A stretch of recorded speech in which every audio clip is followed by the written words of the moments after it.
ചെയ്യുന്നുണ്ട്. അത് തൊപ്പിയാണ് സ്റ്റാർട്ട് ചെയ്ത. അപ്പോൾ മണവാളം ചെയ്യുന്നുണ്ട്. ഞാനും പെരേരയിൽ ചേർന്ന് ചെയ്യുന്നുണ്ട്. പെരേര ഇല്ലെന്നാണ് ഞാൻ ചോദിച്ചപ്പോൾ പറഞ്ഞത്. അണ്ണൻ്റെ കൂടെ ചെയ്യണില്ലെന്നാണ്. പെരേര ഇപ്പോൾ വേറൊരു ട്രാക്കിൽ കൂടെ പോയിക്കൊണ്ടിരിക്കുകയാണ്. ഇപ്പോൾ കോമാത്തിൽ വിട്ട് കുറച്ച് ആറ്റിറ്റ്യൂഡിൽ വെച്ച് അങ്ങനെയുള്ള വേറെ ലെവലാണ്. അല്ലെങ്കിൽ കുറച്ച് പക്വതയോടെ പെരുമാറുന്നത്. ഈ പെരേരനെ കുറിച്ചാണ് എൻ്റെ ഒരു പെരേര വളരെ പ്രാക്ടിക്കലാണ്. എന്നെക്കാട്ട് തൂക്കി കിട്ടിയുണ്ട്. വളരെ പ്രാക്ടിക്കൽ. പിന്നെ പുള്ളി പ്ലാൻ ചെയ്ത് വന്നതാണ്. പുള്ളി ആളുകളുടെ പൾസ് മനസ്സിലാക്കി തന്നെ മുന്നോട്ട് പോകണം. ആളുകളുടെ അങ്ങനെ പ്രത്യേക ആൾക്കാരുടെ കമ്മിറ്റ്മെൻ്റ് ഒന്നുമില്ല. പക്ഷെ ആൾക്ക് ജീവിക്കാൻ അറിയാം. ജീവിക്കാൻ പഠിച്ചോണ്ടാണ്.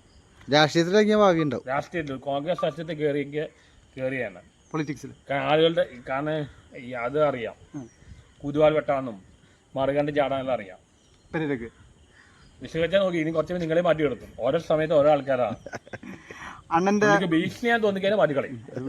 പുള്ളിക്ക് ഒരാൾ ഭീഷണിയാൻ തോന്നിയാൽ ആരെ മാറ്റി കളയും. അണ്ണൻ്റെ